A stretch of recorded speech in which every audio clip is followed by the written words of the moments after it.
What's going on, everyone? Welcome to Bourbon and Bullshit podcast with some good friends, great drinks, and a little bit of BS. So grab a seat, pour up something neat, and welcome to the show.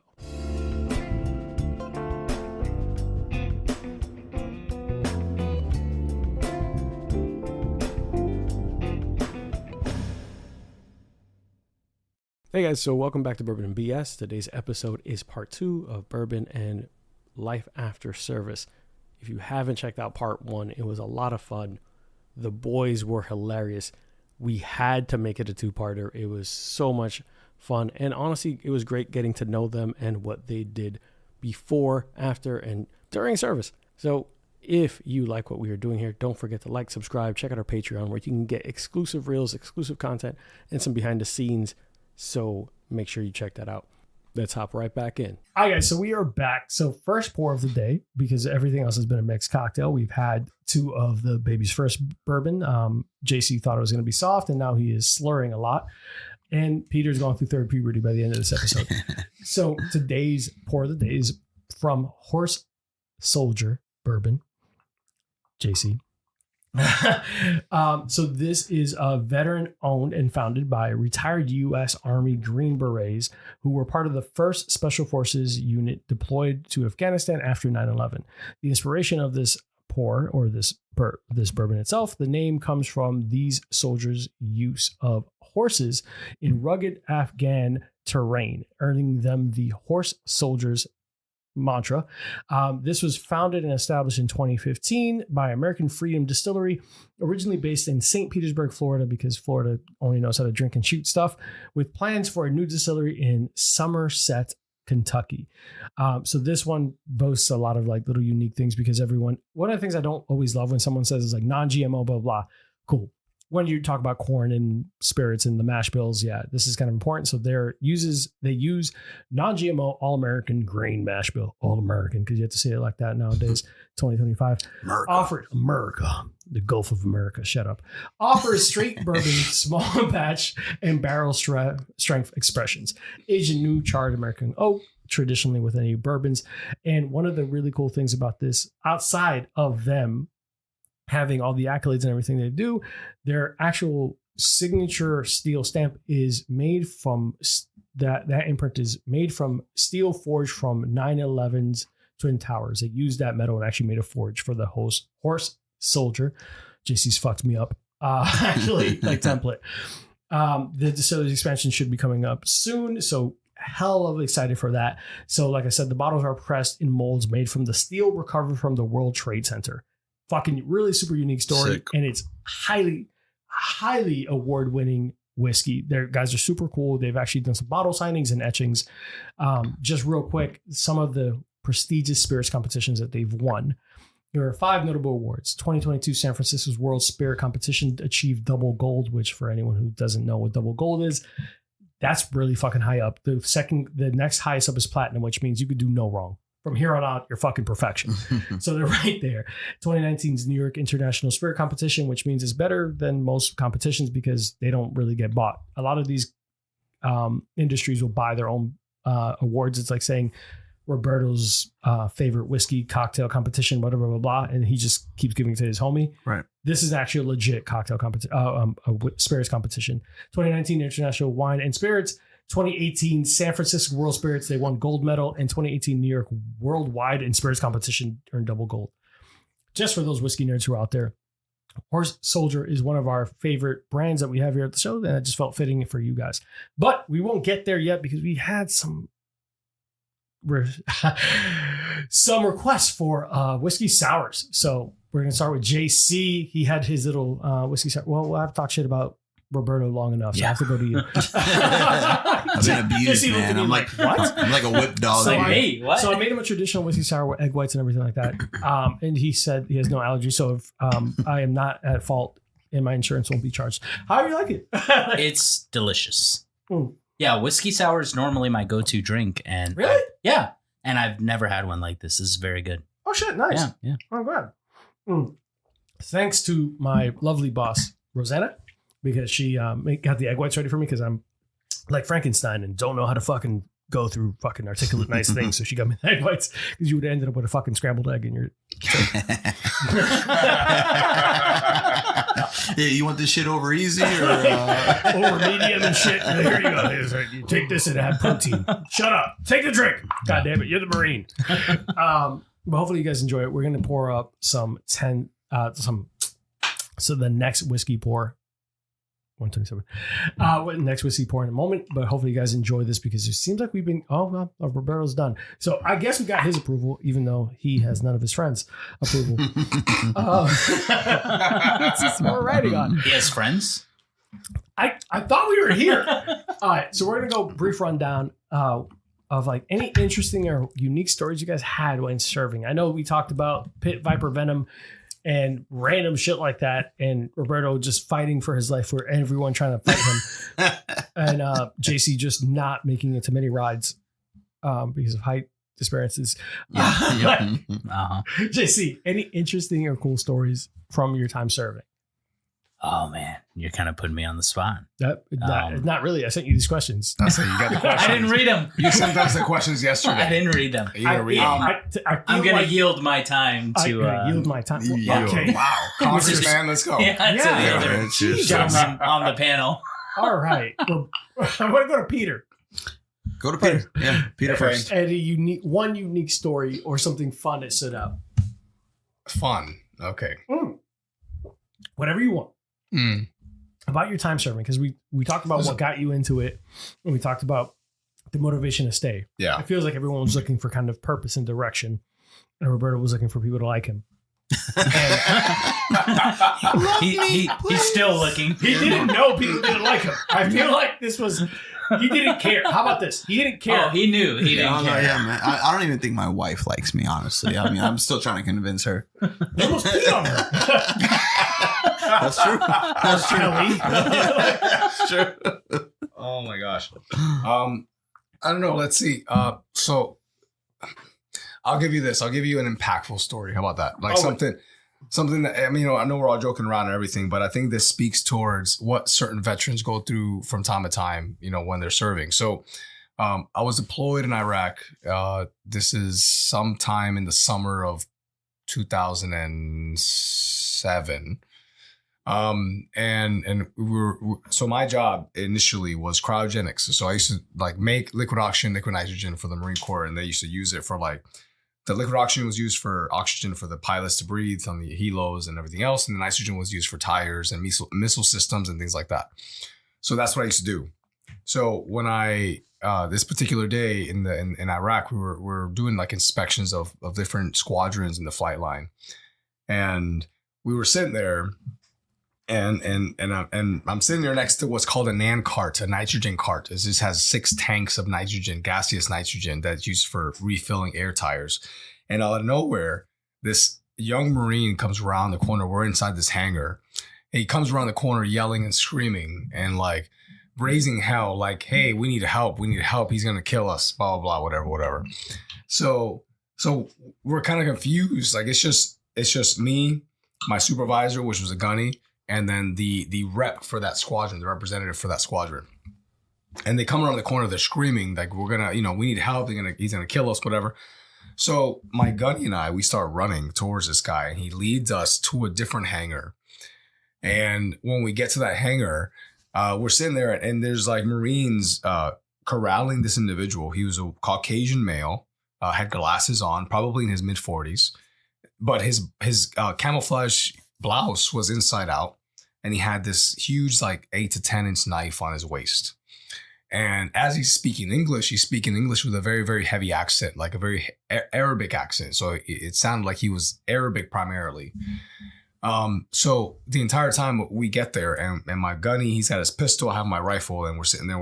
We're not pointing it at him, but we're ready, and we're telling him, hey, we're confused at first, and we kind of look at each other what the fuck's going on? And he keeps talking, so we tell him, hey, just get down, quiet down, because there's other Marines around him, and they have wrenches and knives and whatever, because they didn't have any weapons on them at the time. So we're confused. Why the fuck don't you have weapons, first of all? And this guy, he opened his blouse and went inside his blouse, his hand. He put his hand inside his blouse, almost trying to get something. And immediately we pointed the guns at him. And you know, those of us that have fired weapons before, like, you know, like you squeeze and there's a hair trigger, like, you know exactly when it's going to go off. You just know, and you're right before it. So we're sitting here and we're looking at this guy and he's going his shirt and we're squeezing the trigger. We're just waiting for this guy to pull out something, and we were ready to shoot him. And he runs. He takes off running, goes to a different hangar, and we're chasing him around this compound. And all the while we're wondering what the fuck is going on. There's nobody else here. And it's just my gunny and I chasing this motherfucker around. And we get to this corner and we corner the guy. And he's telling us, oh, my friends, whatever. Like, it's okay. And I'm sitting there pointing my fucking my M16 at this guy. And out of nowhere, some special forces guys come around and they surround us. But I look around and they have no magazines in their weapons. Zero. And I look around, I'm like, what the fuck? I look at my gunny, what the fuck? I was a corporal, so I was an E4 right at the time. And it's just like, what the fuck is going on, gunny? And he goes talk to someone else, comes back, and he grabs the muzzle of my M16, puts it down, and he's like, it's a fucking drill. And I was like, I almost killed this motherfucker. He turned out to be a master sergeant. He had 2 daughters and a wife, and I about shot him in the fucking face. So one of the most impactful times of my deployment was not the insurgency that was going on. Yeah. It was almost killing a Marine. Jeez. All because someone failed to communicate that there was a drill happening at the fucking squadron while we were inspecting the squadron. That's insane. And that is fucking frightening. It's very frightening. Yeah. The fuck? Was there like any accountability for anyone after that? No, of course not. So we ended up going to see the commander. And the commander for our unit, he was super pissed. And then the commander for that unit was super pissed. And then they talked to each other, they yelled at each other, and then they told us, hey, you could go home because you almost killed a Marine. But you know what? Keep fucking working. So we stayed and we kept working. And that's it. So it literally went from like, I almost killed this guy to like standing in front of the commander, getting yelled at, to going back to our shop, to then just like go back to work. Why did you get yelled at? We got yelled at because the guy, the master sergeant, he was like, well, you shouldn't have been pointing your weapon at me in the first place. And I was like, motherfucker, you had a knife, you were speaking in tongue or whatever. You were white, but that doesn't mean shit half the time, right? At the very least, like, you never know where someone's from.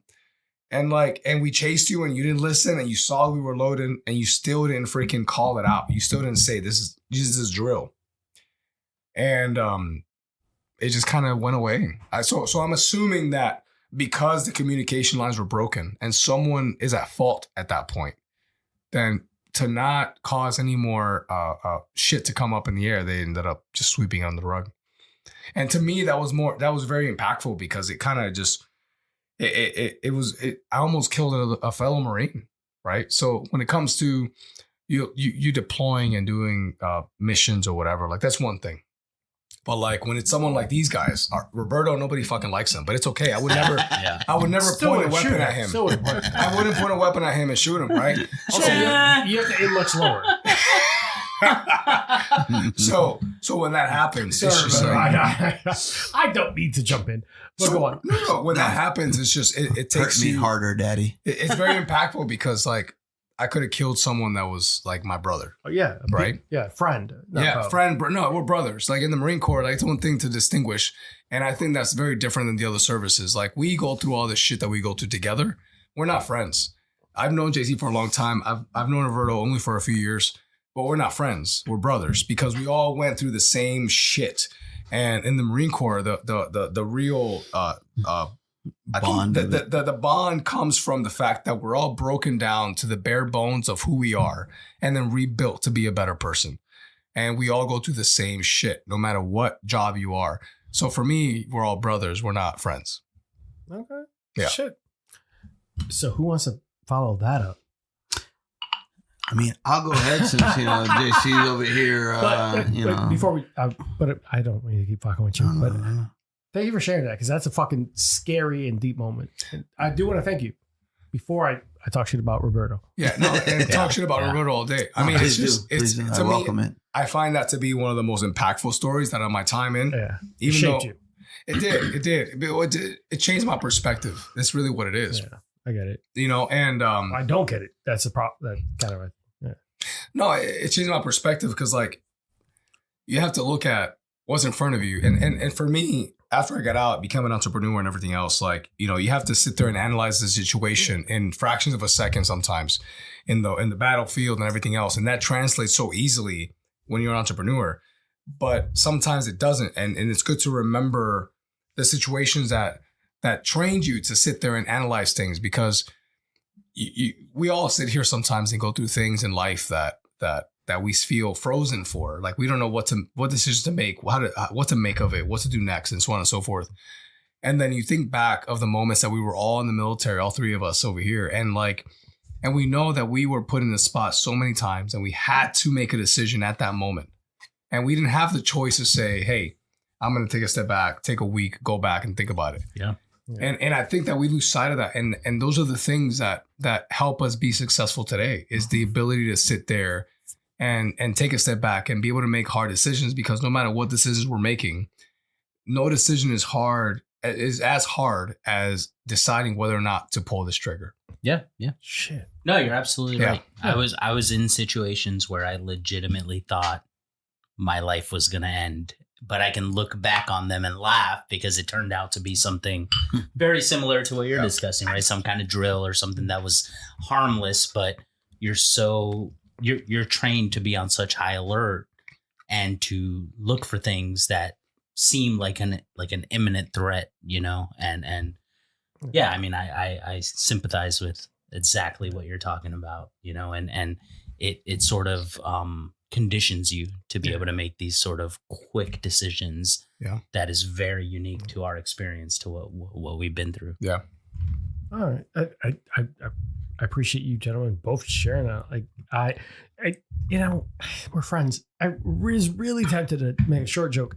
But I think that's Do it. Do it. It's about Roberto. It's about Roberto. Yeah. No, when you said like your life was in danger, it was like getting off the toilet doesn't count. Like I don't understand. Like, Listen, that's Get enough off this thing. barstool. your bar still. Hey, listen, Get a back in squatty the potty. But I DFAC. really do. I do want to give Roberto the time because I halfway jokingly interrupt you, but I do think that it's crazy though, like to go through these drills, and as a civilian, 100%, as an outside perspective, I would never ever equate any of the, like to understanding that, right, to knowing that, hey, this was almost a botched situation that was supposed to be meant like never in my I equate it to, as a citizen, a civilian, I've had fire drills.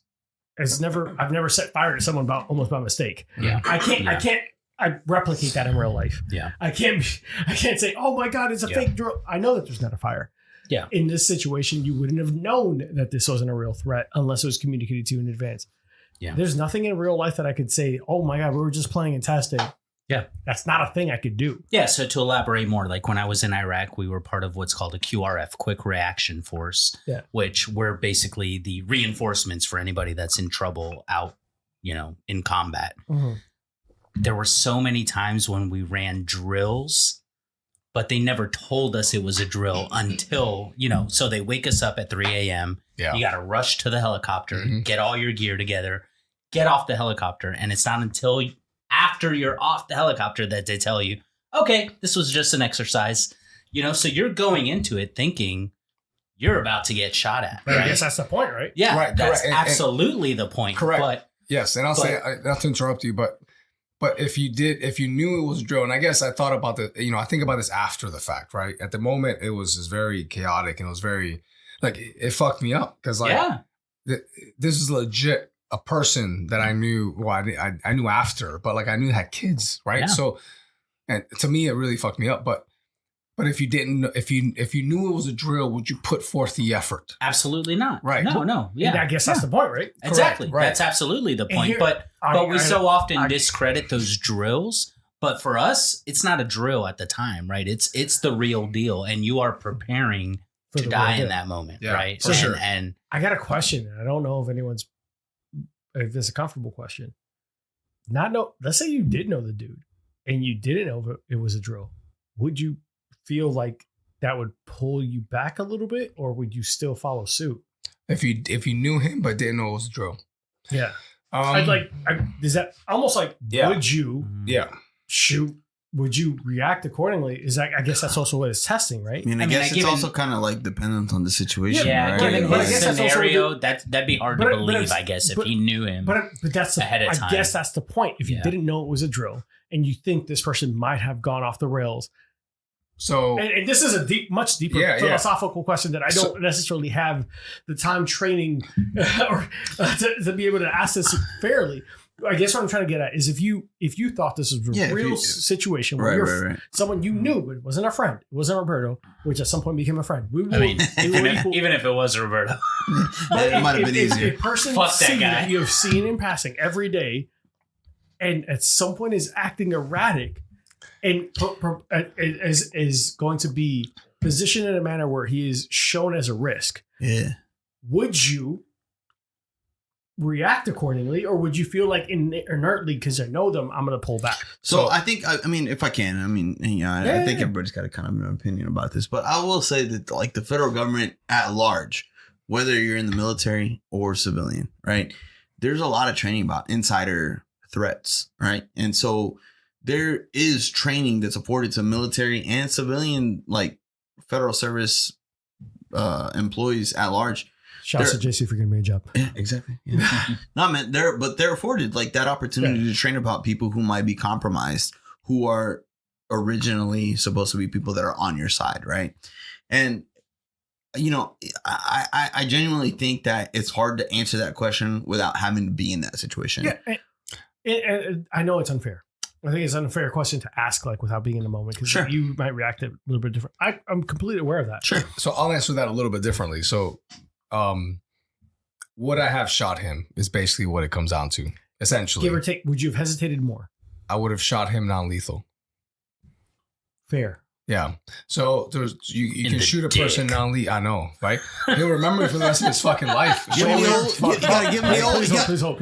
What did you say, JC? He would have shot him in the dick. I want you to know that I raised his game. Sometimes for these people, you gotta give them the old dick twist. Listen, one of the things. Twist his dick. There's a meme. There's a meme slash tweet. It's like, rip my dick and twist it. God damn, this is an MMA fight. Twist his dick off. Twist his dick. Oh man. Oh shit. Someone who has listened to the more like genuine nice teacher episodes is like, what the fuck am I listening? Yeah, we are not representing the U.S. military. We're not. We are. No, we are. Yeah, it's an accurate difference. It's raw and real. Yeah. No one is saying that you're not. Right. Yeah. The real position of the United States Marine Corps is twist his dick. Twist his dick. When in doubt, twist the dick. You gotta give him the old dick twist. So wait. Bourbon and Bullshit is brought to you by Turkey Dick Reconstructive Surgery Outlets.com. It's an outlet. It's a bargain. It's like Magic Mall for. You can't pass up a deal. You can't pass up a deal. Enter coupon code Bourbon and BS for your 20% off your first dick reconstruction. Your first one. Because, sometimes you want to go back in there. Fix some things. You don't want to lean left like JC. He walks funny. That's right. I'm so mad. I'm so mad how great this is. I feel like this is only funny for us, and everybody's going to hate this episode. I'm going to shoot this guy non-lethal. That was the whole thing. Yeah, that was it. Right. Shoot him in the dick. Shoot him in the dick. I wouldn't shoot him in the dick, but I would shoot them. If I knew the person, personality-wise. If I knew the person. So I'm one that believes. I'm going to use Roberto, but you don't like him, so. Yeah. He would spare Roberto's life. I believe that Roberto, JC, Arthur, myself, I think everybody has the capability and ability to be good and bad, even good and evil. Yeah. All right. So I believe that even if I know a person, and I've known people, everybody on this table has known somebody that has turned out to be a dick or a bitch or whatever. Right. They've turned out to be a different person than you ever thought they were. And I believe that can happen at the drop of a dime based on the person's circumstances. So That's to fair. answer your question, if I knew them and they were doing that, would I shoot them, or what action would I take? It's much more like, would you hesitate? Right. What action would I take? I would hesitate slightly just to figure out where am I going to shoot him to not kill him. But I would still shoot the fuck out of him. Not the dick. Not the dick. Don't bleed out. Shoulder. They'll remember me forever for the shoulder.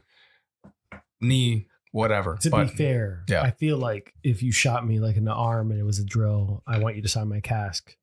At a minimum. That's a dick move afterwards. Like, hey, come here. I shot you. Let me sign this shit. No, I want you to sign it and Autograph say it. like, basically like, I'm going to Venmo you this much. So I mean, it's a hard question, man. It is a hard question. I'll just decide it's a really hard question. That's why I was because there's so much more that goes into it besides sure, yeah. just is The he really a circumstances, bad guy? situation. Right. Like it's like how much of a bad person, right? Like is this Right. guy like How much do you know Yeah. him? How much do you know? how well do you Like know on a him? scale from 0 to Roberto, how terrible is he? Well, He's at 10? Is Earl at 10? My God, Oh, yeah. seriously. To And this, Roberto's ladies and point- gentlemen, this is my best friend right here talking. I just want to I reiterate feel that. like you were in each other's weddings. to Roberto's point, I mean, you never know what's going on behind the scenes. That's what Yeah. I'm saying. You shoot them. I personally, I would still shoot them non-lethal because you never know if, for We're going to talk example, it out. if, for example, like his family is compromised, Yeah. right? You never know that. Yeah. So, and you never know if he's acting in a way to potentially save someone he cares about. Yeah. And yes, you see this shit in movies, but that happens in real fucking life Yeah. every day. Yeah, there's a little bit of like that movie fucking shit and all that. It's grounded in some form of reality. I mean, Yes, I it's guess essentially at the end of the day, it just really depends on like what's the situation. You know what I mean? Correct, yeah. This guy's in a position to like take out a group Yeah, of fucking and that's- Marines. Well, I was using Yeah, that I mean, exact scenario, yeah. but that dude that he didn't know would be someone that you did know. Yeah. And I guess that obviously it's just a That's thought. such It's a a thought. hard It's scenario. it's a thought experiment. It's never anything like I don't know this for sure. Right. And I could never ever put myself in a position where I think about that. But I think that I would agree with Peter where I would go for a non-lethal because I have that rapport. Sure. But then I don't know. I This is think- completely hypothetical because I'm not in your frame of mind and I've never been in your situation. But then I think about if that non-lethal could still lead to those people losing their lives. Right. How much of a Yeah, exactly. should I have taken that lethal? And that's the I'm not willing point. to live with that. And that's Yeah, the point, right? yeah. I think it comes Yeah. down to like the thought experiment itself is flawed by not defining exactly the situation. Because if it comes down to like this But guy's if you knew, it wouldn't be real. But it's not flawed no, because no, no. what if you don't know? What I mean is like if it's obvious In to his us, scenario, In his he scenario- reached in his and didn't scenario- know what he's reaching yeah, for. right. He could be reaching for a gun. He could be reaching for a fucking ID, right? You don't know. So in these So- situations, it's like it's Why are very you laughing? dependent. So I'm laughing because the question was, "What's a fun story?" Oh, wait, you said it was fun? I said, What's a fun story from the crazy military? I gave him options. Because I'm like, we're having so much fun with all these We're gonna drop hypothetical these. I gave him shootings. options. And I'm gonna lower your volumes because, oh yeah, motherfuckers, I told you one rule. Stop talking. I'm sorry. Hey, part of the joke is I have to fuck with you. For everyone listening in, I told all three of them, I know you're going to be excited. Don't talk over each other. This is the first fucking thing they did. JC, what did you do? Do you want a fun My story? apologies. Tell the class what you did. I talked over everybody. Talk to everybody. Every time these guys fuck up, it's just more of a redemption for me, right? It's more of a Roberto's redemption. taking everything like a Like, win. He's I'm like, just like, you see, I'm not the asshole here. It's these He just feels like, motherfuckers. he just feels like Apparently George you are, Bush according to stuttering. everybody. www. I let them defeat That's a themselves. fucked up joke. Why did I make that? I let them defeat themselves. Why did I do that? So, I can't hang out with y'all. Y'all ruining Oh, me. man. All this to say, These are I such can't- fun a fun stories. story? you had your time. I my have friend. my impactful. You had your Yeah, back- give him a I- fun one. Let me. No, Can let I him- finish? let Can I him finish? We'll give get us a back to you. fun We'll one. get back to you. Can I finish? No. 10. You said impactful. 20 seconds. 20 seconds. Yes. So I what can time it. You know I have a thing. That's fine. I want to time hear it. Cut me off. I Cut me wanna the hear fuck off. So I for would never cut you me, off. What's wrong with you? for me, We drink here. what came from that is that the act of communication and inclusion in terms of what your vision is for that particular thing you're doing is very so important for your tribe, because your tribe can help you or fuck you up. That moment, our tribe at that unit fucked us up and almost got a Marine killed. But if you communicate with yourself and you're true to yourself and your tribe on what you're trying to accomplish, they will only support you in that accomplishment as opposed to fuck you up and hold you back, right? So that's what I got from it. So it's just a matter of going for what you need to, do what you need to do, but at the same time, make sure you're communicating effectively to be able to get the mission accomplished as opposed to have some fuck up later. Hey guys, this episode is brought to you in part by Coach John Estrada of Run BMT Training, longtime supporter of the show and an absolute beast on the pavement. And for the record, this man just crushed the LA Marathon. And if you're looking to level up your running game, John's the coach to get you there. That's John with no H. Trust me, he's going to correct you. Whether you're training for your first 5K or tackling a full marathon, Run BMT, the coach is there, and John will have you running smarter, faster, and injury-free. So if you need expert coaching, hit up John at blackmattertraining.com and tell him I sent you. Now, he might not give you a discount, but he will make you a better runner.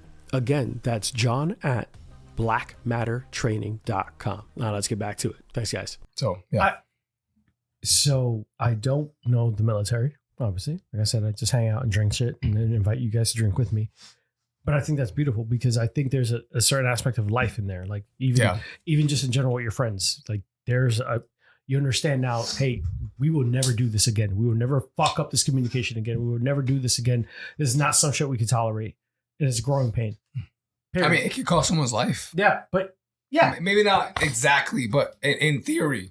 In theory. It could break down in general. Correct. I think that was just a learning, and obviously, thank God it went well. The person did not end up losing their life. It could have been Roberto. So if I can add to that, because he mentioned like multiple times, he said the word tribe, and that reminded me of a story on my workup to Iraq. But before we actually deployed, there was this female Marine who hooked up with pretty much Why did you laugh so hard? Listen, because it's a known thing. Because he said tribe. Listen, it's a known thing. It happens. She was Native American, and we used to call her the Navajo. Wow. I am not prepared for this.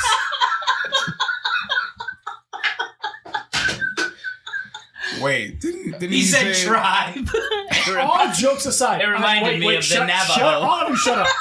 All of you shut the fuck up for like 2 seconds. I knew for a fact that having 3 ex-military motherfuckers on my episode would be a problem to edit. It was never going to work out, bro. It was never going to work out. Just scrap it. It was never going to be PC. And all these motherfuckers drink too much. I was like, I'm going to run out of alcohol. And I'm going to get canceled. And you called her a Navajo. Which is technically accurate to the situation. He said tribe, and it reminded me. Oh my God. I didn't do it. I'm just saying half the unit. Ladies and gentlemen, these are the people who said that I was the bad guy. I just want to reiterate this. These people hated me when they met me. I'm a good guy. I want to remind everyone that Bourbon Nation is a completely inclusive and diverse podcast. Fuck you, Elon. DE&I is completely part of our show, so I apologize in advance for the Navajo jokes. JC, go ahead. No, that was it. No, you can't just bring nothing further to add. She was the Navajo. That was it. That's the story. That's it. That's the story. He said tribe. It reminded me. That was it. That's your most funny and impactful story? No. I just wanted to add. I want you now to go on and tell me. I don't have anything. You don't have I didn't have any fun. No fun. You just observed the Navajo in the background. It's like, that seems like I was just a witness. Not a participant. Nope. Absolutely not. Arthur, let's go ahead and I got you, brother.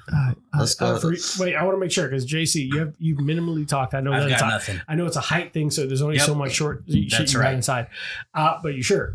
I'm good. You don't have another story? Nope. Okay. Navajo is a fucking fantastic soundbite. So that's a thing. So I'm gonna go ahead and I'm gonna take. I'm gonna silence everyone else. Look, I'm gonna take an opportunity here, and I'm gonna. How much you like me? Yeah, I love you, Arthur. You're the man. All right, no, but to Peter's point, right? I think ultimately at the end of the day, what you can take away from that story is that the Marine Corps as much as it might be loved and adored and hyped up, it's not infallible, right? The Marine Corps as an organization is an idea, but people have to implement those ideas. And so they're not infallible, right? And so in his story, we could see how people might have fucked up this idea of being prepared as a Marine Corps, as a Marine rather. And they could fuck up that situation, right? Leading to potentially the death of a fellow Marine. In my situation, I'm gonna take it a different way, right? This is a lack of preparation that I'm gonna talk about, right? A lack of preparing Marines for the situation that they're about to encounter. Do I need another drink before this? No, I think it'll be all right. So fucking We're gonna be good. We're gonna be good. All right. All right. Stick with me here. I'm always here with you. So I'm deployed in Iraq, right? And I'm in the middle of the fucking desert. That's where we're at. My unit is stationed. I swear to you, I'm not exaggerating when I say it's in the middle of fucking nowhere. So we have watches around what's called a COP, a company operating post. It's just all it is a little base that your unit is in charge of maintaining, securing, keeping in safe conditions. So of course, with that comes a security, right? Like around the exterior.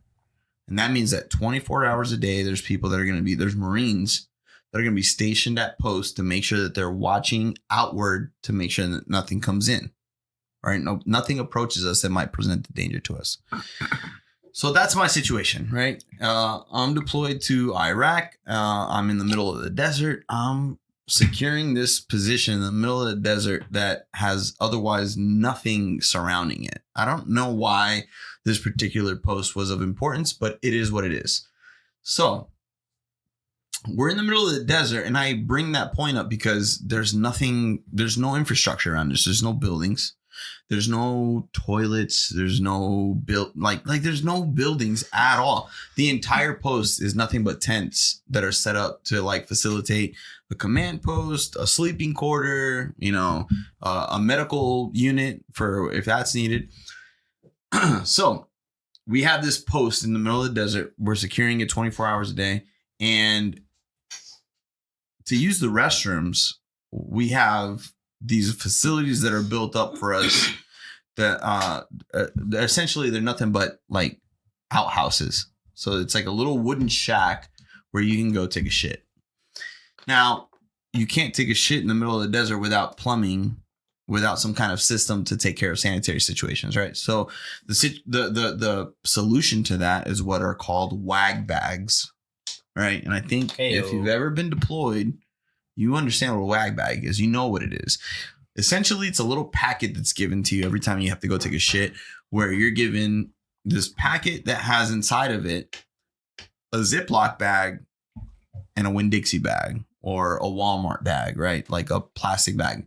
The idea is that you lay the Walmart bag. Kitty litter in the bottom of it. Yeah. There's like this powder inside of this bigger bag to dry up the shit. Right. Or the pee. And you're supposed to take these bags and then you throw them into like a burn pit. The problem with Marines, right? This supersedes just the WAG bag situation. This is like food or any kind of like items that you have. Why am I scared? I don't know. Yeah, you should be scared. Probably should be scared. Yeah. This is a huge buildup. This is the bunny right here. Oh, I mean, I'm just trying to like present the story here. I got straight to the Navajo story. I don't know. I'm sorry. It's taking too long. Go ahead. My bad. I'll try to. It's about the foreplay, JC. Hey, foreplay is very important. Okay. It warms it up. My apologies. The guy who had no story is telling me that my story is shit. All right. So anyways. You sure he's your best friend? Yeah, this is fucking hate my this best guy. friend. Anyways, so these WAG bags are for you to like piss and shit in, and like they're designed for you to put over like this toilet on an outhouse. It's not like a plumbing system. So the problem with Marines is they always go through shit and they always take stuff to make their situation better. If it's food, they'll take the food that's best for them and they'll leave whatever they don't want for the next guy. With the WAG bags, are you calling Marines selfish? Oh yeah, No, there's an acronym. STEAL. Oh yeah. Strategically take equipment to an alternate location. Exactly. Right. For short, we call it rat fucking.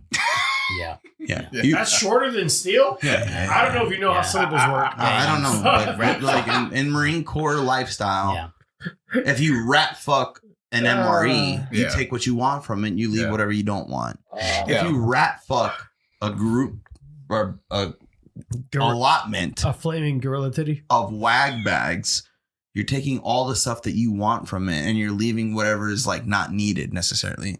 The kitty litter. I didn't want anything from a wag bag. But well, there's toilet paper, there's additional bags. So that's all the backstory.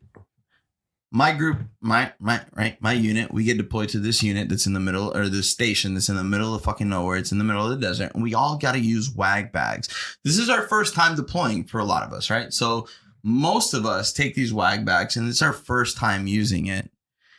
Again, the original packet is supposed to bring a large garbage bag that you place over the toilet, and then a small, like I would equate it to like a sandwich bag, right? Like a little sandwich Ziploc bag.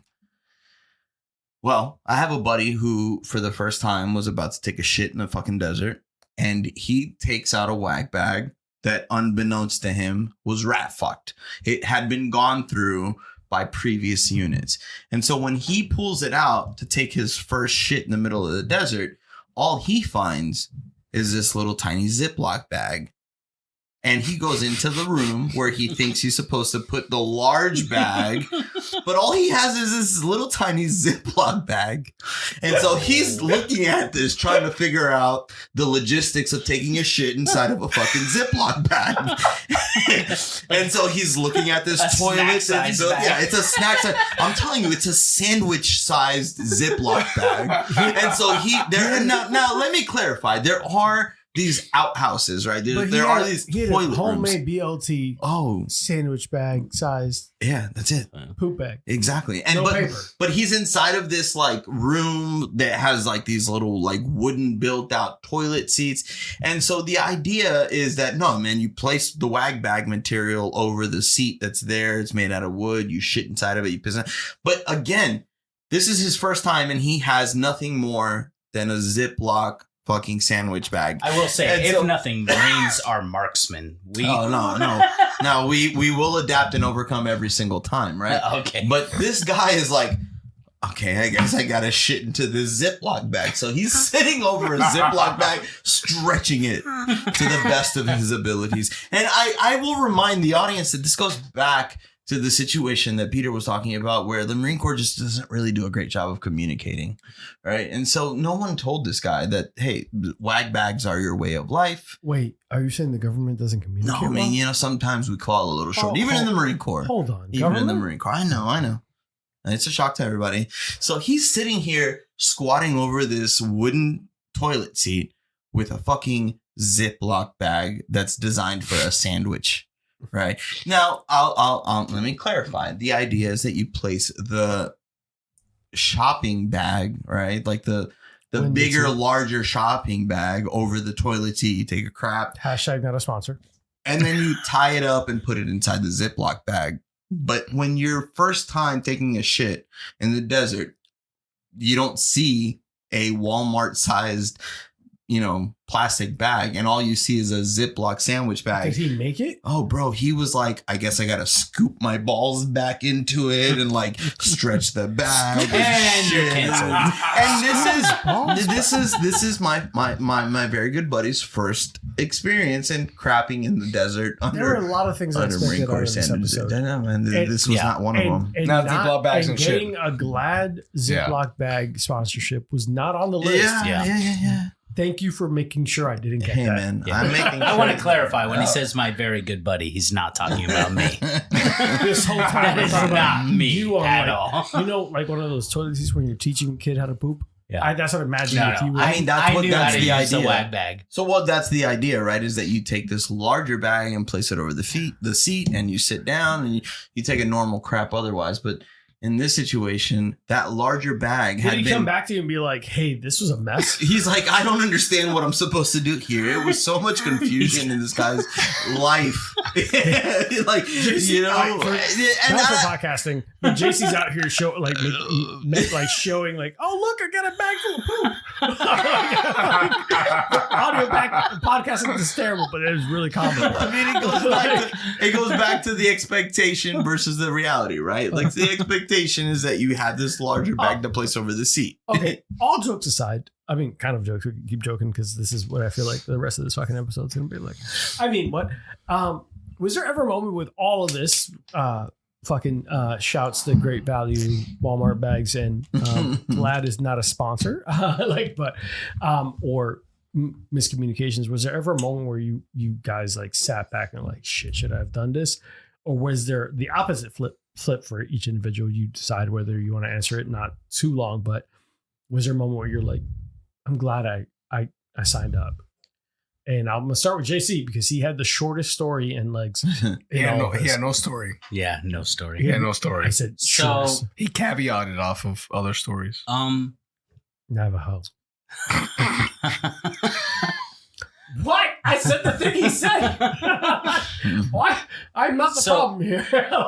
So to that point, I don't think there was ever a time where I regretted it, where I said like, oh, I shouldn't have done this. But I definitely didn't have the calling that like Roberto spoke of or Peter spoke of, you know.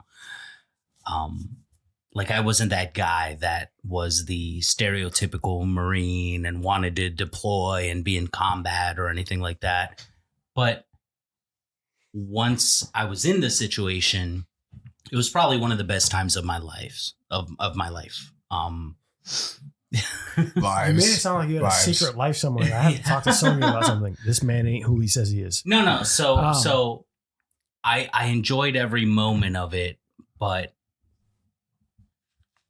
it just, I don't know. I wasn't built the same way as the typical Marine, I guess. Right. I enjoyed my time in the Marine Corps, but I mean, but so to give credit to that, at some point, once you left the Marines, you ended up in the role that you enjoy. Yeah. Right. So there was never a moment where you regretted it, but it turned into something that basically gave you, I wouldn't say like purpose. But yeah. So would you say purpose? Yeah, that's a good way to put it. Would you say that? Yeah, definitely guided me in a lot of good directions. Try to give you more to speak on because you just here over here just talking about Navajos. I'm just enjoying their stories. Yeah. But so did you think that individually when you went through it, you're like, I got to do what I got to do. I'm trying to find purpose. And at some point there was a moment, like a light bulb moment. It was like, I know what I want. No, I don't think even at this point, I don't think I've ever had that light bulb moment. Right. But it definitely just gave me a foundation, right. Of core values that I stick to in my life in general. That's and so I think important that's, to like and highlight. I think that's what I needed. But there wasn't any specific light bulb, you know, like Roberto had his 9/11 story and sort of like that calling that he felt. I never had any of that. Yeah, but right? even outside of the military, like I'm like, I guess what I'm getting at is, was there a moment where you realized, I'm glad I did this because this is what it set me up for? Yeah, that Navajo. No, I'm just kidding. I know your wife. I'm just kidding. Wouldn't make that joke. I'm just kidding. She knows how to get rid of bodies. There's like I'm just kidding. Whole information circuit. Like, you don't need to be saying that. No, I'm joking. She's gonna stab me. No, I mean I enjoyed in every the divorce, moment. I have a friend, and that's her. I'm picking her. I enjoyed every moment I was in the Marine Corps. But it just wasn't the same experience as like what they described for me. And that's kind of, I guess the spirit of the question is, after when you got out is when you had that moment, right? Oh yeah, absolutely. Because at that point I had my kids, and that sort of became the main focus of my life. And it almost became like your origin story of your happiness. Absolutely. Yeah. All right. So there was never a moment, and I'm glad. I'm not looking for that. I don't want you guys thinking it's a loaded question where I'm looking for hey, I hated the fact that I did this. It's a genuine curiosity of, because I've had friends and family members that have joined the military and been part of that system, and they either found their calling or they found just more questions, and it became something that either defined them or broke them. And I have people who lose their wife or husband after the military. And I had friends who ended up ending up in Okinawa, Japan, and starting a whole fucking family out there. And he's like, I'm never moving back. Fuck the States. This is me now.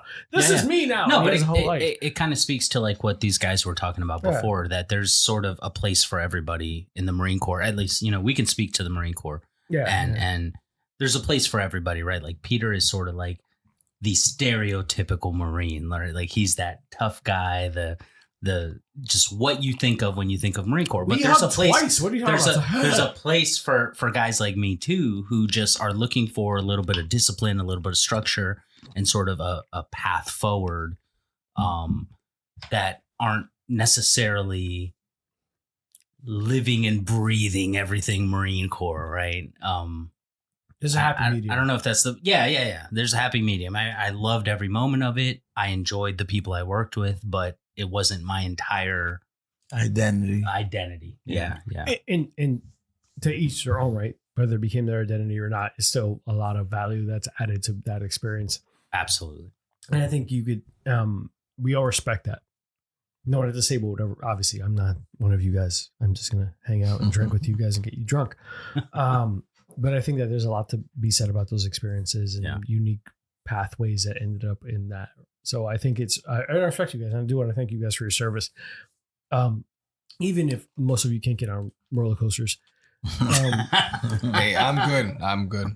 These two, I don't know. On Splash Mountain all goddamn. Yeah. These two. I get on Roberto's shoulders. Just looking at John. We put on a big trench coat. We wear a long trench coat. Like 5'9", both stacked on top of each other. To this day, PG-13 movies is the limit. Because we were like, where's your parent?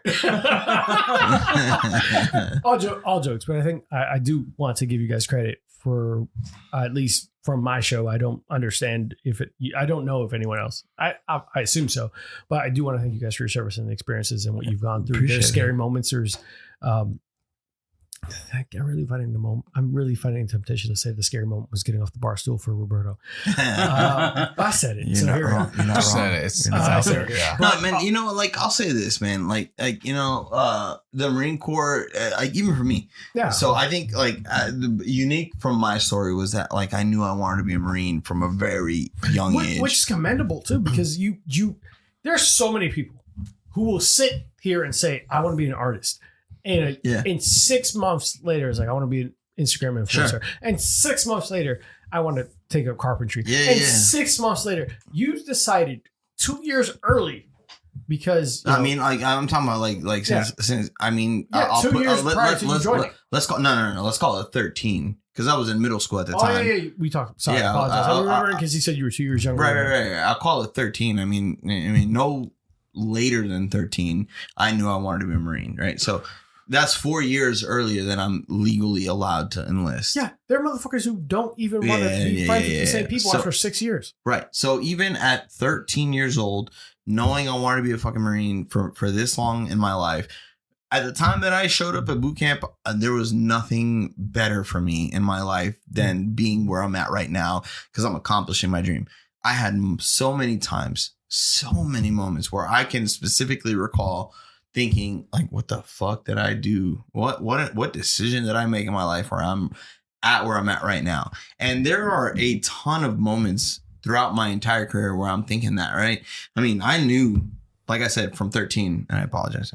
But I knew at 13 I wanted to be a fucking Marine, right? I knew that's what I wanted to do. And here I am in the moment. And I'm like, motherfucker, what the fuck am I doing? I get it. I all jokes aside, I want to give you a hard time about the table thing, but I don't care. No, man. No, I really don't care. I can fix it. Whatever. But I'll say this. I never regretted. I'll say this, man. I never regretted joining the Marine Corps. Yeah, but there were certainly times where I was like, God damn, what the fuck is this? What am I doing? What decision did I make in my life? Because I thought I knew what I was getting into, and it's certainly not what I thought it was. Yeah. And that is, I would be hard pressed to believe that there's any Marine that never had a moment like that, right? Like, you definitely didn't sign up for all the cleaning you'd have to do, right? Like all the sweeping and mopping. It's never in the video. I mean, that's never in the recruitment video. Like, bro, I thought I was gonna have a big ass sword and take care of a fucking dragon. Like, I thought that was what the Marine Corps was gonna ask of me. And any Marine who's ever seen a fucking Marine Corps recruiting video knows exactly what I'm talking about.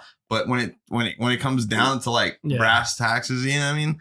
Like, you're being yelled at because you didn't fucking wipe down a toilet seat well enough. You know what I mean? Like, that's a part of the Marine Corps experience that every Marine knows exactly what I'm talking about. I have a lot of friends who went to the other armed services and they were similar stories. Yeah, exactly, man. Like, you join, you're going to do this and this. And I took this test so I can do this. And motherfucker, you're going to go out and you're going to take out fucking Saddam Hussein or Osama bin Laden.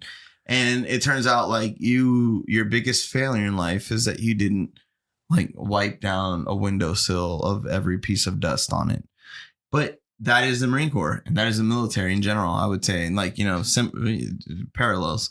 But that is the Marine Corps experience, is that like you're going to do a lot of smaller things that contribute to a much larger aspect of things. And when you don't accomplish that to the standard, and even when you do accomplish it to the standard, it's never good enough, right? Like it's a lot like my wife, actually. Like, you know, you could do everything right, but the one thing that you don't do wrong is going to be the thing that sticks out. The one thing you don't do wrong. Exactly. Like, that's what's going to be don't highlighted. Don't you double negative on this show. You're going to be like, what the fuck, man? And so that's not what you signed up for, right? You signed up for marriage. She's going to listen after this. I'm sorry. You signed up for the Marine Corps for all the things that you expect to do, but the things that you don't expect to do that you do fucked up. You know, that's what that like highlights a big part of your Marine Corps experience. And you know what, man? Like, I don't regret it. I don't regret it. Regret is the basis of the question. Do you regret, or do you ever have doubts about what you asked?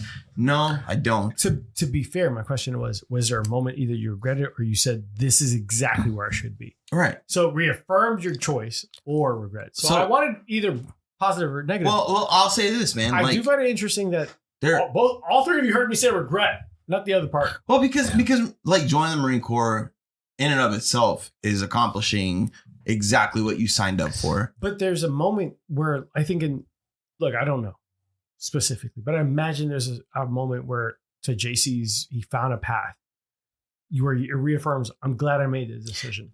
I don't think any Marine who's ever gone through Marine Corps boot camp and received their Eagle, Globe, and Anchor and became a Marine officially will ever tell you that it's not exactly what they were looking for. Okay. Yeah. That moment in and of itself. That's a substance in itself. That moment, so early in your Marine Corps career, like we're talking about your first 3 months inside the Marine Corps, that is exactly what you were hoping to accomplish. And I wanted you to tell me that. Yeah. Because I don't know that. No, as an outsider, I don't know that that's the moment. I will tell you right now that every Marine who's ever received their Eagle, Globe, and Anchor, that moment will... Can you pronounce the complete thing? Because there's a lot of mumbling. Eagle, Globe, and Anchor. I didn't hear Globe. I was like, Eagle, okay, Globe, and I'm a little drunk.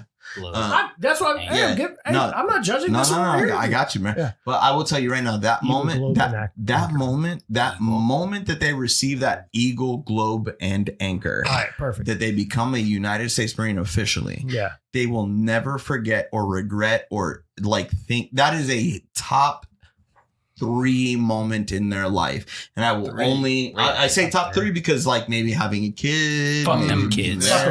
Fuck them kids. But you know, I genuinely believe that is a top 3 moment in your life that you become a Marine official and you receive your Eagle, Globe, and Anchor. Mm-hmm. Right. I'm glad you shared that. Yeah. 1000%. That is a proud moment in my life that I'll never forget. I want to completely address that I'm coming from this as an outside perspective. And I at that moment that you guys shared, I'm ignorant to. Yeah. Like, I love that all 3 of you are like, yep. Nope, they know exactly what I'm talking about, bro. So they know exactly what I'm talking about. Anyone listening at home did not see this, but they all nodded, yep, that's exactly the moment. Yeah. The motherfuckers highlight that. Yeah, and that's so as early. An outsider, like I understand that to you guys it might seem like this is exactly what the fuck I wanted. I don't know that. Yeah, bro. And that's so early on. And I'll highlight that's so early on in your Marine Corps career. That is 3 months in. That is like graduating boot camp. It's very important. It's so impactful. So let's highlight that. Like, I think from an outside perspective, and I want to give all the love to that moment as well, because if it that early on, there's never a fucking job in my life that 3 months in I was like, I made the right choice. No, bro, there's nothing better than that moment in my life, bro. Like, it's fucking highlight that. Like I'll tell you right now. I'll tell you right now. And I don't mean to be a dick. Like, I hope I'm not coming off like a difficult person. I was like, let's highlight that. No, like, it's one of those things that's like not known unless you know. If you know, you know, right? That is a moment that I'll never forget. That I'll never not cherish, man. That moment means everything to me. That's so fucking important, because if you and I think that this is just me spitballing because we're here right now in the moment. I've been drinking a little bit. If it had happened much later, that's not less rewarding, but much more likely to feel like, fuck, I shouldn't have done this. No, man. Yeah. And the fact that it happens early on and you feel reaffirmed, and this is what I was hoping for, this is what I wanted. It's part of the indoctrination of the Marine Corps, right? It's fucking fantastic to highlight early on. Yeah. And I will credit to anyone who's going through a moment in their life. You're going through it, so you don't identify all the things that someone else would highlight. You guys went through it. You don't understand that for someone on the outside looking in, I fucking wish in 3 months into my new job career path for the rest of my life, I knew that this is what I wanted. Yeah. That doesn't happen for everyone. No, not at all. At all. There's a month. And it's so much more than just that out there like, I want to be a writer for the rest of my life. Hey, I fucking wrote a book in first 3 months. I don't know if I should keep doing this. They still don't feel confident in it. In the first 3 months, you three have all collectively agreed. And it's crazy, bro, because it's more than just knowing like what your specific what you're hoping for. Well, it's more than just knowing what your specific job is going to be. It's just nothing more than I am now a Marine and I belong to this group. And to put into perspective, like we're talking, you're 17 or 18 years old, right? Yeah. You're just figuring out life, but yet you have this thing that is now your lifelong identity. Yeah, right? You're a Marine for the rest of your life. Yeah, yeah. And I don't think you guys give yourself enough, like, I guess, credit for that, and don't understand that from an outsider. You understand it as normal every day. Yeah, it's the same as if you try to tell someone, "Hey, every day, all day, I'm an athlete. I'm a football player. Yeah, I know exactly what I'm going through. Everyone around me knows what I'm going through. For your normal is not my normal." Exactly. And so what your normal was when you signed up, and what your goal was is not my normal. Yeah. So and I know it sounds, for you who don't know me out loud, I'm Dominican. This is how I talk. I'm not aggressive or anything, but there's a certain level of respect that you guys don't understand that we, at least I give. I don't speak for everyone out there. You decided what you wanted. You got what you wanted. Either was it because you were looking for purpose. Roberto was looking for something that can give him a height advantage and for people to like him.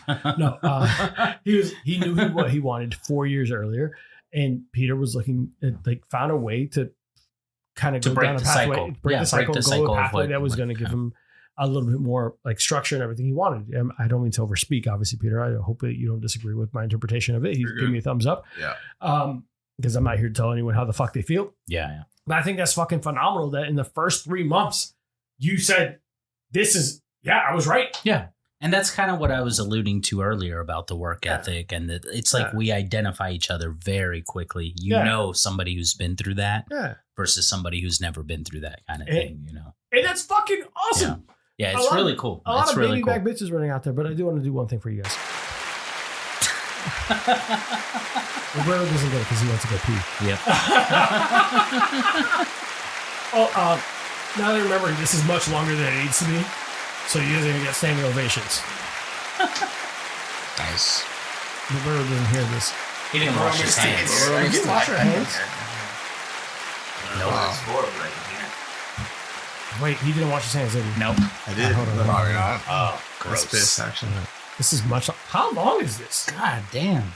I think there's 2 seconds left. What is going on? All right, enough of that. All right, for Roberto. Twice. Wash your goddamn hands. Twice. If we can, real quick. Yeah. It's past midnight, so it's officially Roberto's birthday. Oh, goddamn, I don't have a happy birthday thing set up. You didn't tell me. No, it's okay. People don't like me, remember? So just fuck me and... Wait. This doesn't work, but I'm going to use it anyway. Worst day of the... I got family. It's a Vin Diesel thing in here. That works. That works. It's just That a works. reminder. I think a general reminder that people don't like me. It Yes. would just be a That's good. it. Nobody gives a shit about your birthday. Exactly. Theme is a happy birthday, bro. It's your No one likes birthday, it. God. It's the worst fucking year, Right. day of the year. Yeah.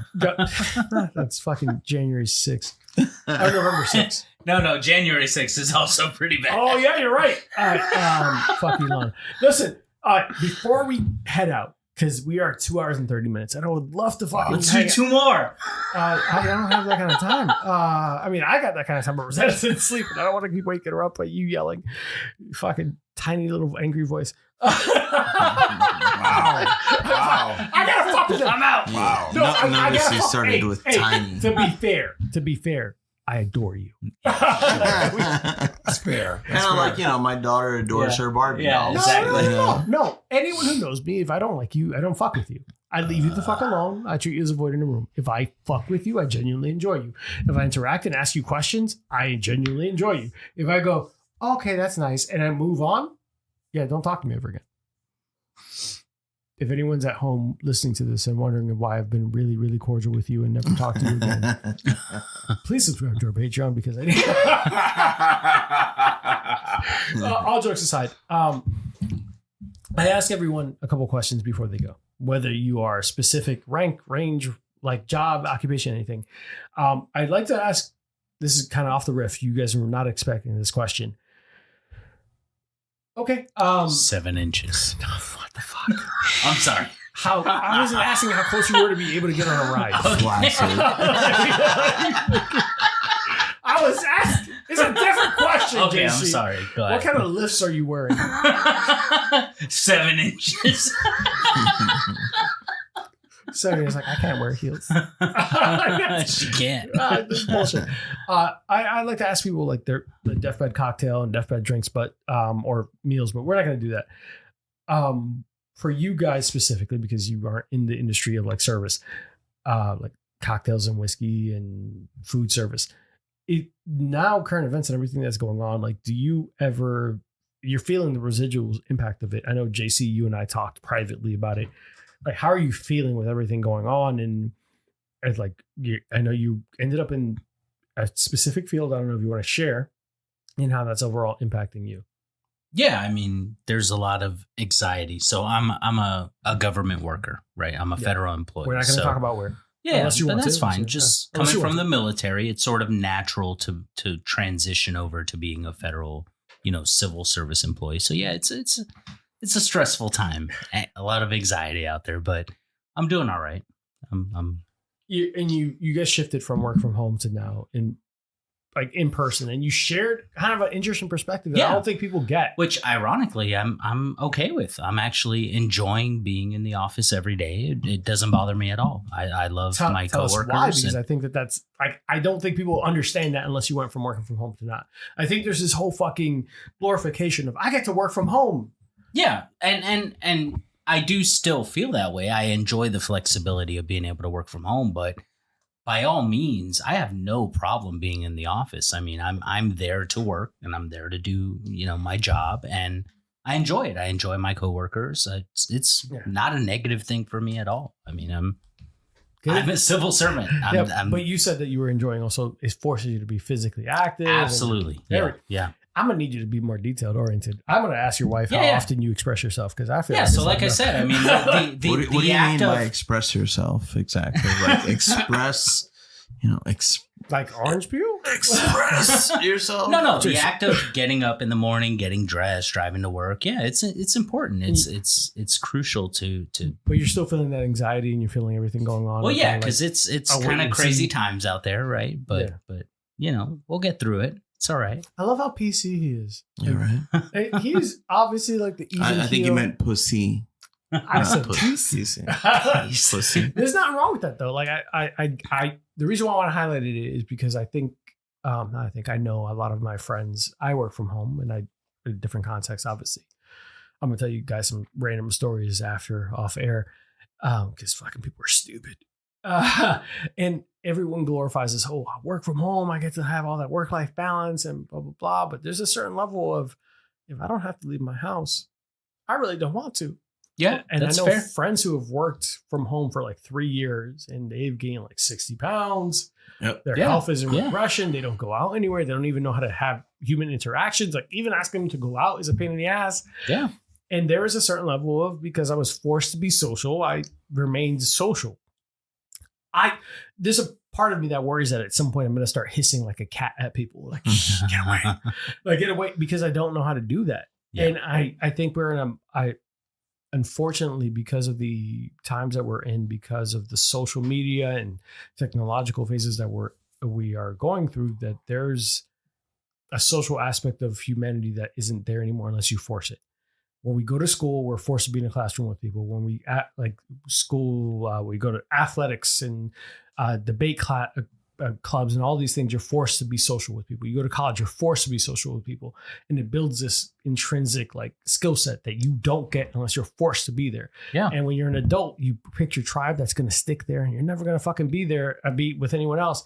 When people talk about it's so hard to make friends later on in your life, when you go from work from home to in person, like that dynamic's different. Yeah. Yeah. And shifting back. So did you feel like this is better for you? Yeah, if I'm being honest, yeah, it is better for me. I mean, I'm being much more active at work. Like I mentioned to you off air, you know, like on my lunch breaks, we're doing walks around a park in downtown Orlando, being much more physically active. Whereas if I'm working home, I'm just sitting on the couch, right? So yeah, if I'm being honest, that's true. And you know, to your point about being sort of social and whatnot, if I weren't in the office, my only friend is Roberto, which we all hate, right? And he's like a terrible human being. So fuck you too. Then I thought we were friends. I get to interact with other people and likable people. Yeah. I mean, I hope you all are like gauging from this that he's the problem, right? He doesn't have enough friends, and he's just a lazy piece of shit. I feel like he basically said, "I'm forced to be Roberto's friend because no one else likes me." Yeah, he's the only one. I'm the accepting one, right? For as much shit as they give me, I'm the one that's like accepting them for all their flaws. Roberto's much more open-minded. But I like that you at least highlighted that. Roberto, what do you feel like now? You know, a lot of it is narrative driven, in my opinion, right? So, like, bless you, Jesus, I'm dying. It's okay. A lot. That was a long pause. You know, I just want to make sure you were done. No, a lot of it is narrative driven, right? So, like, you know, I too am a federal employee, and I think the idea that we were not being productive prior to the changes that have been, you know, touted in recent, you know, memory related to the change in administration is that we're not working and that we're not earning our pay and that we're, you know, robbing the American taxpayer of their free. That's all bullshit. It's all Tesla. That's all bullshit. That's all bullshit. I'm not going to mince my words here. It's all motherfucking bullshit. Is there a benefit to working in person? Of course there is. Yeah. And I think most people would tell you that, yeah, you know, some face-to-face interaction is definitely beneficial to accomplishing different things that we want to accomplish as part of being the federal workforce. Yeah. But this idea that we were stealing money or that we were that's ridiculous. Right. Yes. We're fucking ridiculous. It's absolute garbage and it's unfounded. If anything, I'm more productive at home. Yeah. There's a lot of that. A lot of that is true. There's definitely much less distraction from working in a place where you're not being subjected to random drop-ins or random interactions of people, stupid questions. Exactly. Now, to that point, I will say that, you know, by and large, the return to office work is not an issue. It's not a big deal. It's, you know, okay, you want us to go to a place. Big fucking deal. I'll go do the exact same thing that I've been doing from home. I'll do it in an office if it makes you feel fucking better. Yeah, it makes you feel good about that. Yeah, if it makes you feel like you're getting your money's worth, no big deal, right? That's not a problem. And it's not a problem for most of us. But this idea that the federal government worker has been stealing people's, you know, taxpayer dollars, and that's where I have an issue. That's where I take personal offense because I busted my ass to get where I'm at. I did a 10-year Marine Corps career. I definitely made myself qualified to do the job that I do. And I have zero issue competing against a person that has not done everything that I have done to do the job that I do and to do it as well as I do.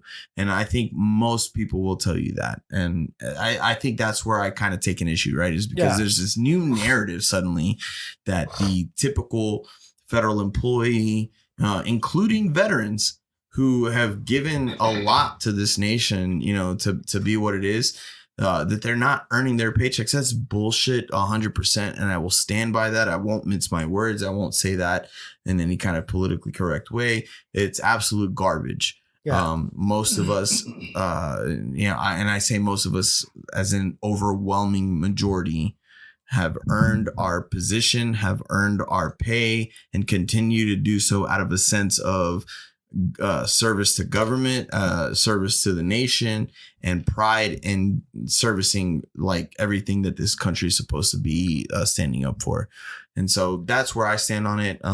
You know, I'm glad you shared that too. Yeah, man. No, if I could add to that, I would say, like, in general, everything he just said is accurate, but specifically Roberto is a piece of shit. Yeah, no. I'm a garbage human. I really, I have all that. I want everybody to know is that. that going to be the general consensus? Yeah, I just want to clarify for the record. I am shit. garbage. Okay. To be 100% clear, Wow. These are my best friends, by the do way. I have sent you knows. twice if you're in danger? I just, you know, I love a good joke. I'm not in danger. This is just the best I can do. This is the best I can do. I These feel are like the your best standards friends. are low. This is the best you can do. So I just. Is that a short joke?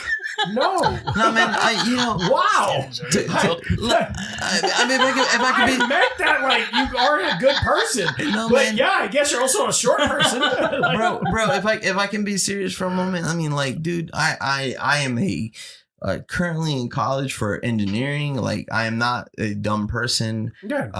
And most people that have followed my experience or that are relatable at all to me, they can say the same thing. They're not dumb people. They are smart. They have contributed to this nation in more ways than one. And to be like painted with this broad brush of not doing, you know, enough for this country to earn their spot is just garbage, man. And there's a lot of things that are going on that people can say can be done better, and I would agree with that. But nobody should be saying that this is that people in my position are stealing from the government or are not doing their fair share of the work. That shouldn't be given any kind of credence. All right. So I don't want to go to the applause one because that takes forever, but correct. I agree with you. I think that it's important to understand because I don't disagree with you. I think to be completely fair, I'm not going to say where I work or what I do, blah, blah, but I feel that I know that a good amount of these organizations have paid into leases that they don't need, and they fucked up, and now they have to justify middle management salaries. They need to justify someone watching you at all times. And statistically, there are studies that have shown that a disproportionate amount of inefficiencies that they said were happening are not true. Right. Everyone's being more productive. As productive, if not more productive than they ever were inside of an office. There's a work-life balance. People are less likely to quit their jobs. So turnover is lower, which decreases costs. So now you're not going through all this TA stuff, and you're not going through trying to headhunting. And you're not doing this because people are staying at the jobs because they have that balance. So overall, this makes a company more profitable. Yeah, definitely. But guess what? It doesn't take, and I'm not just for them, their goal is I need oversight. I need to see the person. I need to be know that this person is not enjoying their life because I didn't enjoy my life. It's the same argument when people say like, "Oh, I don't want to forgive student loans because I had to pay for school." Right. That's a whole different other topic. We're not here for that. No, But- let's get into it. No, but I think that there's a whole like misery loves company or like Yeah, I had to definitely. be watched. Yeah, I couldn't have that work-life balance.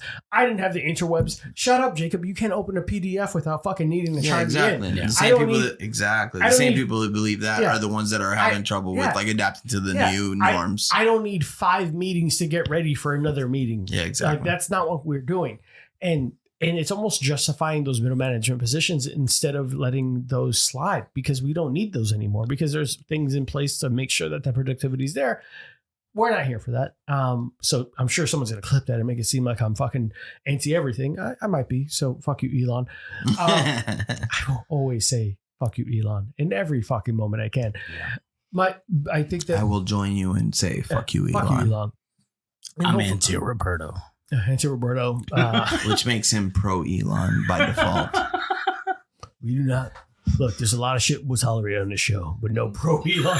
No. Everyone's entitled to their wrong opinions. My point is, I agree with you. I think that especially as government employees, yes, if you say on the outside, like looking in and not knowing the details, I want to reduce government spending that disproportionately doesn't make sense. Cool. Do it the right way. Yeah. But are you saying bringing people back into a building that's now overly populated and everyone's like, or more importantly, firing people who are trying to get their career started in government service? Yeah. Right. Yeah. Definitely. Or not hiring for positions that very much needed, or firing people that now are the only ones who had the keys to the park ranger stuff that people are now getting locked into bathrooms, or firing people without no understanding that like needs of their role that they govern, nuclear systems. Yeah. So all these things, it feels like, oh, you're dumb. But that's not what we're here for today. No. Yeah. Because I could judge Doge and everyone till I'm blue in the face. But that's for sat per section. Fuck Elon. We're here to talk about Navajo. Navajos. Navajo. Hashtag fuck Elon. But Navajo still. But I'm glad that you brought that up, because I think, especially seeing what you guys are going through, I apologize, I fixed it. But seeing what you guys are going through, I pulled the shit out of his headphones. Seeing what you guys are going through, especially JC personally, I know went from working from home, having a work-life balance, knowing that a couple of days of the week, it is genuinely kind of a shock. And immediately getting emails and getting all that shit that's like, hey, tell me your worth. Yeah. And then redacting and saying, I was just joking. That's not the kind of joke you want to make. Yeah, exactly. That's someone's livelihood and life. Yeah. And so to that point, the last time we hung out, I was kind of down in the dumps, and I think you noticed because you were asking me. I called you. Are you okay? I called you. Yeah. Bro, I don't call many people. But to sort of tie this into the theme of the episode, like that's where that kind of Marine Corps resiliency comes in, right? Like I've been through far worse. We'll get through this, right? And so that's the mindset I'm trying to keep. I want you to know how much your wife loves you. She texted me afterwards. She's like, "Thank you for calling him." I was like, "I did it for him." Yeah. Because I like it. She called me too, by the way. And said that she doesn't like. Did she tell you that he doesn't like you? Yeah. No, she told me she likes me. That's really weird for me. That's like my kid sister. Stop it, Roberto. But I don't know. I wanted to give you guys the opportunity to at least express that and discuss it, because I think it's a pretty big deal, and I think it's pretty normal to feel this sense of uncertainty and not necessarily be able to give in the space to speak to it. Yeah, that's fair. I mean, I have 18 years in government service, so it's kind of weird to be in this situation where potentially all of that could go away. So we're in kind of unprecedented times. Yeah, like, for sure. I'll be the person to tell that people don't know where I work, but where I used to work, I was in retail pharmacy. And one of the goals where everyone who worked in pharmacy was get a job in the government, because that felt secure. Yep. Your life and your future felt secure. Yeah. It became one of the goals. Like, hey, you made it because you're working for the government, because guess what's always going to be there? The government. Yeah. And when we start seeing roles that made sense, be like, hey, tell me your value. And it's like, bitch, I'm not a whore on a corner telling you how much shit I would do.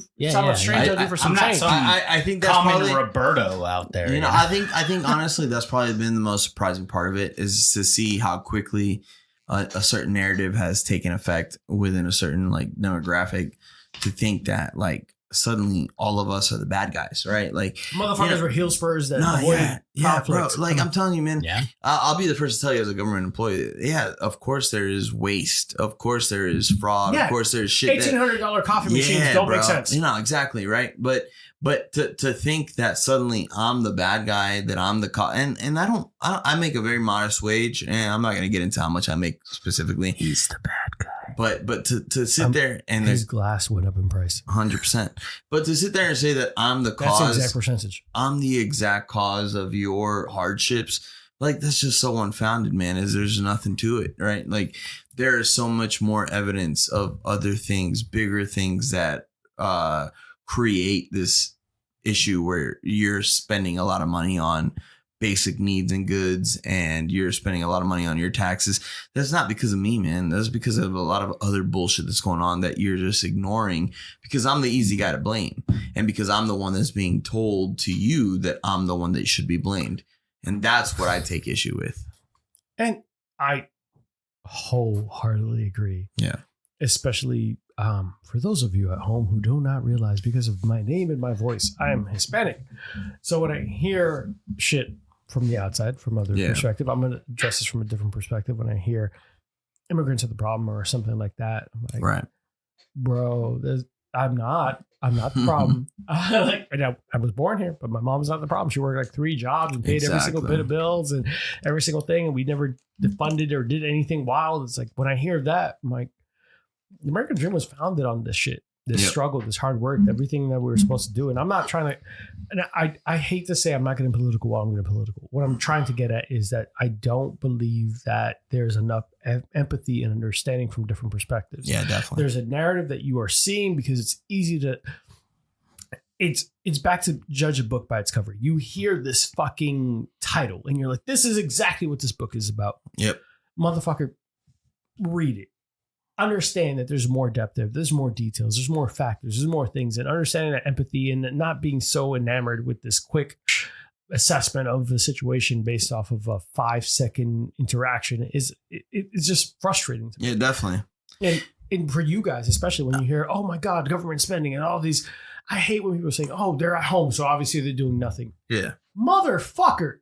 Do you realize that I technically work 24/7? Yeah, exactly. Because guess what I have at home? My workspace. Guess what I don't have when I leave the office? My workspace. Do you not realize that this means that I'm basically 24/7 on call?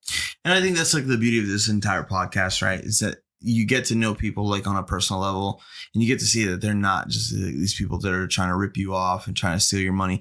We're just we're normal fucking people. JC's trying to steal my money. But we're normal people. I mean, it also reveals like Roberto does nothing. And he's like a waste. Every time. He's an absolute waste of government funding. I am the piece of, if you want to blame anybody, blame me. I am the cause of all issues in this country. Everything. I'm gonna be so mad. I'm gonna be so mad if he goes into the private sector and somehow we go into like. What do you mean private sector, bro? I'm selling all the secrets to China. But if he goes into the whole TikTok sector, and just somehow America flourishes, I'm gonna be pissed because that means you were right. Hey, who doesn't work for the government anymore, JC? JC, who doesn't work for the government? Oh, Roberto left. We are flourishing. We have flying cars. We're waiting since back in the future. Yeah. Roberto was the only thing holding us back. I was holding us all back, man. It was me. It was me. Anyone who's sitting around thinking like Luigi, don't you dare touch Roberto. Free my homie. Listen, we're going to close out because it is 2 hours and 48 minutes into this. And I normally don't give a timestamp because I do part 2 and all that shit. So, hey, guys, you got a little bit of mind your goddamn business. Don't pay attention to that. I'll delete this. Any closing words for everyone listening at home? I'm going to start with JC because, you know, you're the fucking glue that sticks all this together, even though you're like half of your entourage. JC, any closing, any? No, I mean, the only thing I think I could say at this point is Roberto is the worst. Bet. Yeah. I fucking love every single thing about it. Oh, fuck me. Pete, you took a little bit of a break. Any closing, anything you got for anybody? I would say that be mindful of, so since this episode is mainly focused around vets and things like that, life after service and everything else, but I would say based on the different types of stories that the people heard here today, to be mindful of the fact that their veteran, whoever that is, their veteran could have any potential story that they heard here today and more. And to not judge that veteran immediately, you know, on their face based on how they act without knowing their backstory. Because that backstory can make such a huge difference in the way you interpret their actions that you could be doing that veteran a huge disservice by not asking. I love that, man. I that's a very fair assessment. And I'll when I get there to my end, I think that there's a lot to be said about demonizing versus understanding and all that. And I think it's unfair because pictures are being painted in broad strokes and not everyone gets the full rendition of it. So that's right. I do want to appreciate that you gave your Roberto's not so bad then. Yeah, no, wow. Let's not jump ahead. Relax. Okay. Don't give him too much credit. I know we've been drinking, but there's no need to cross these lines. All jokes aside, this episode, happy birthday, Roberto. Thank you. Yes, Thank you That's very why much. I left you for last. I do want to wish you the happiest birthday possible. Appreciate it. I do appreciate everything and all your service. And I, for someone who has known you as long as I have, and we have been we're like acquaintances / friends, but whenever we interact, it's always been a pleasant experience. And you've always been a good dude, and I've never had a negative interaction with you. And I never met you in ROTC or whenever you were taller than me, like JC. And so I've never been angry at you, like whatever reasons. I'm not gonna get into it. For the record, JC's like 4'11". That means he is legally able to apply for a handicapped parking spot. In the pants. 4'11" in the pants? Yeah. That's a problem. You should get checked. That's elephantitis in the penis. That's a problem, my friend. Do you need to talk to somebody? Right. But no, seriously, happy birthday. Thank you. That's why I left you for last. I do appreciate your service, and I do thank you for spending tonight with us. Of course. Obviously, I appreciate all of you, but you're still like fucking 27. I don't know how old you are. Fucking JC's immortal because he looks old. like a... God, we'll get you later. Thank you, man. Any closing words for you, Roberto? No, man. I think to close out, I'll say that, veterans come from all walks of life and that we all have different stories, but very much we can be relatable to some extent, right? And so I think the best thing that anybody can do is to get to know a veteran. And I mean that in a very personal way. We're all different. We're all the same, but we all very much have different stories and origin stories. And that makes us part of the fabric of what this country is. And that's about it. You know what I mean? And so whatever our story is, whatever our current status is, whatever our past status has been, it just contributes to what makes this country what it is. And it's good for people to get to know what that means. So that's it. That's it for me. Well, I appreciate that. I really do. Guys, you're all muted because I don't trust you to be not out of pocket at the end of this. Fuck, and especially you over there with the anger. No one's gonna know what pointed at. I do want to thank you all for being on the show, and I appreciate you taking the time. I know that we had to reschedule, and I appreciate still being flexible, understanding the perspective of where I'm at and the position that I'm in, where some things have to get pushed a little bit. So thank you guys for being on. Thank you for your service. Thank you for sharing intimate stories and Navajo stories, because I think that it really kind of paints this picture of the really broad perspective that you guys experiences that you also get, right? Different upbringings ended up in the same place, and now you guys are best of friends. 2 or 3. Roberto's not the one they like.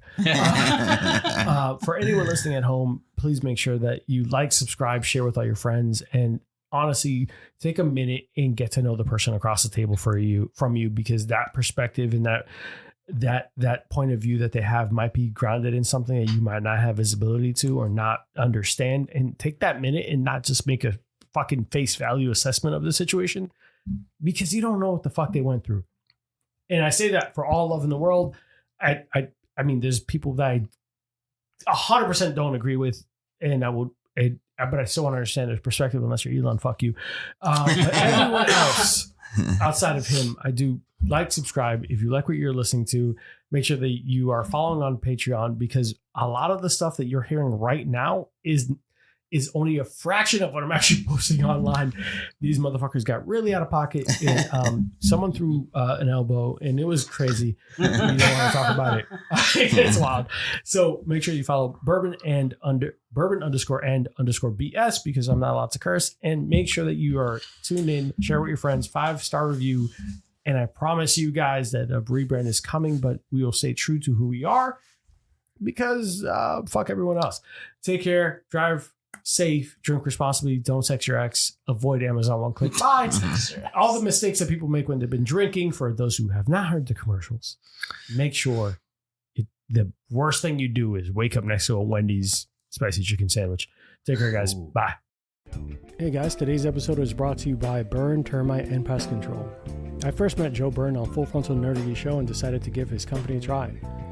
They have been the best pest service I've ever had, from flexible scheduling, attention to detail, fair pricing, and everything you love about a small business. I highly recommend Joe Byrne and Burn Termite and Pest Control. It's a family-owned and operated business with over 30 years of experience in termite and pest.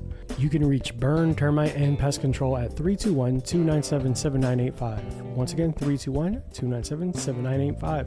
And let them know Bourbon and Bullshit sent you. Thanks, guys. See you next time.